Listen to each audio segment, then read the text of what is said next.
నమస్తే, welcome to article 19. దేశవ్యాప్తంగా ఒక్కసారిగా ఎయిర్ ఇండిగో విమాన సేవలన్నీ ఆగిపోయినాయి. విమానాలన్నీ రద్దయిపోయినాయి.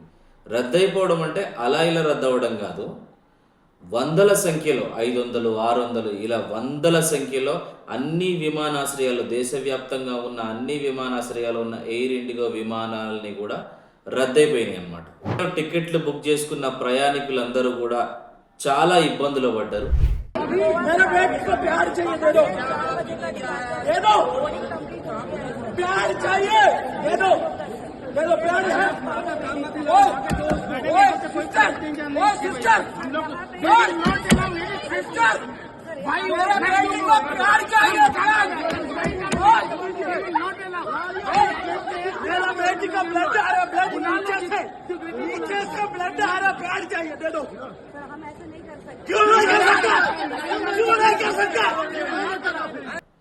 సో ఇలా అనేక ఇబ్బందులు ఉన్నాయి. వాటన్నిటిని ఉపయోగించుకుని సెంటిమెంట్ ప్లే చేయటం నా ఉద్దేశం కాదు. ఇండిగో ఎయిర్లైన్స్కి వ్యతిరేకంగా మాట్లాడడం అసలే కాదు. అసలు ఇంతకీ ఏం జరిగింది? ఇండిగో ఎయిర్లైన్స్ యొక్క విమానాలన్నీ ఒక్కసారిగా ఎందుకు రద్దయ్యాయి? ఈ విషయాలు మనం మాట్లాడుకుందాం. ఇండిగో ఎయిర్లైన్స్ యొక్క సేవలు రద్దవడానికి ఇండిగో ఎయిర్లైన్స్ చెప్తున్న కారణాలని మనం ఒక్కసారి చూద్దాము. ఆ కారణాలు ఏమిటంటే, క్రూ తక్కువగా ఉండడం, స్టాఫ్ తక్కువగా, అంటే పైలట్లు తక్కువగా ఉండడం ఒక రీజను. దాని తర్వాత సపోర్టింగ్ స్టాఫ్ తక్కువగా ఉండడము, బ్యాడ్ వెదర్ ఒకటి, అలాగే సాఫ్ట్వేర్ లోపాలు, రోస్టర్ సరిగ్గా సెట్ చేయకపోవడం. వీటి వల్ల తమ సేవలు ఆగిపోయినాయి అని చెప్పని ఇండిగో ఎయిర్లైన్స్ ప్రకటించింది సోషల్ మీడియా వేదికగా. అయితే దేశంలో అనేక ఇతర విమానయాన సంస్థలు కూడా రన్ అవుతున్నాయి. వాటన్నింటికి కూడా ఇటువంటి ఏ సమస్యలు రాలేదు. అన్నిటికంటే ముఖ్యంగా బ్యాడ్ వెదర్ అనే సమస్య రాలేదు. అవన్నీ కరెక్ట్గానే ఎగురుతున్నాయి అన్నమాట, వాటి సేవలు అందిస్తున్నాయి. కానీ ఇండిగో ఎయిర్లైన్స్ మాత్రమే బ్యాడ్ వెదర్ వల్ల తమ సర్వీసులను ఆపివేసిందని చెప్పని ఇండిగో ఎయిర్లైన్స్ యొక్క యాజమాన్యం భారత ప్రజల చెవుల్లో పెద్ద పెద్ద క్యాబేజీ పూలను పెట్టిందనమాట. అసలు విషయం ఏమిటంటే, ఎయిర్ ఇండియాకి సంబంధించిన ఒక విమానం అహ్మదాబాద్లో క్రాష్ అవ్వడం వల్ల ఆ విమానంలో ఉన్న సిబ్బంది, ఆ విమానానికి నడుపుతున్న క్రూ, విమానం యాక్సిడెంట్ ప్రమాదంలో కింద ఉన్న మనుషులు, హాస్టల్లో ఉన్న విద్యార్థులతో కలిపి సుమారుగా 260 మంది ప్రాణాలు పోయిన తర్వాత భారత పౌరయాన సంస్థ, భారత ప్రభుత్వము ఈ ఎయిర్లైన్ కంపెనీలకు కొన్ని నిర్దిష్టమైన నిబంధనలు విధించింది. దేశం పారిశ్రామికంగా వేగంగా అభివృద్ధి చెందుతున్న తరుణంలో వేగమైన కనెక్టివిటీ ముఖ్యం కాబట్టి విమానయాన సంస్థలు ఎక్కువ సంఖ్యలో విమానాలను నడుపుతున్నాయి. అందువల్ల విమానాలను నడిపే పైలట్లకు సరి అయిన రెస్ట్ దొరకడం లేదు. పైలట్లకు సరి అయిన రెస్ట్ దొరకపోవడం వల్ల వారు అలసిపోయి వారు చేస్తున్న చిన్న చిన్న మిస్టేక్సే, చిన్న చిన్న తప్పిదాలే భారీ ప్రాణ నష్టాలకు కారణమవుతున్నాయి అని గుర్తించిన భారత ప్రభుత్వం పైలట్లకు సరి అయిన రెస్ట్ ఇవ్వాలి. సపోర్టింగ్ క్రూ యొక్క శ్రమ దోపిడీ చేయకూడదు. వారికి కూడా వర్క్ రోస్టర్ అనేది సరిగ్గా మెయింటైన్ చేయాలి, పని వేళలు అనేవి కరెక్ట్గా మెయింటైన్ చేయాలి, వేతనం సరిగ్గా ఇవ్వాలంటూ కొన్ని నియమ నిబంధనలను భారత ప్రభుత్వం విధించింది.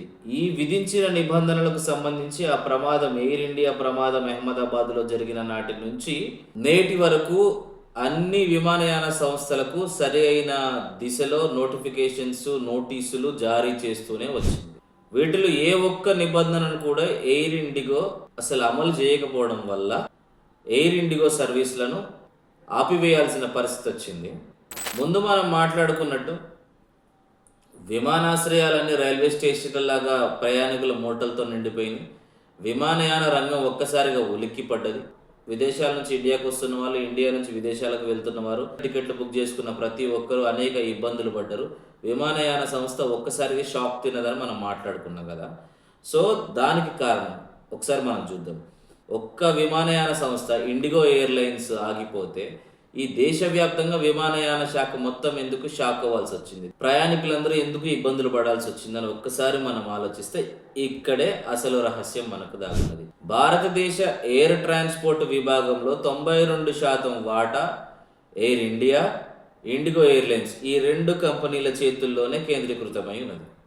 మన ఘనత వహించిన, పేరు మోసిన విశ్వగురు మోడీ గారు నెట్వర్కింగ్లను జియోకి ఇచ్చినట్టు, పోర్టులను, జాతీయ రహదారులను, ఖనిజాలను అదానికి ఇచ్చినట్టు, వీటిని కూడా ఒకరిద్దరి చేతుల్లోనే, పౌర విమానయాన శాఖను కూడా టాటాలు, ఎయిర్ ఇండిగోల చేతుల్లో పెట్టింది అన్నట్టు.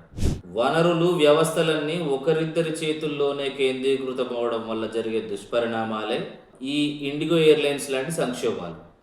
ఇంత జరిగినా ఇండిగో ఎయిర్లైన్స్కు పెనాల్టీ వేసి చర్యలు తీసుకునే దమ్ము మన నరేంద్ర మోడీ గారి దగ్గర లేకపోయింది.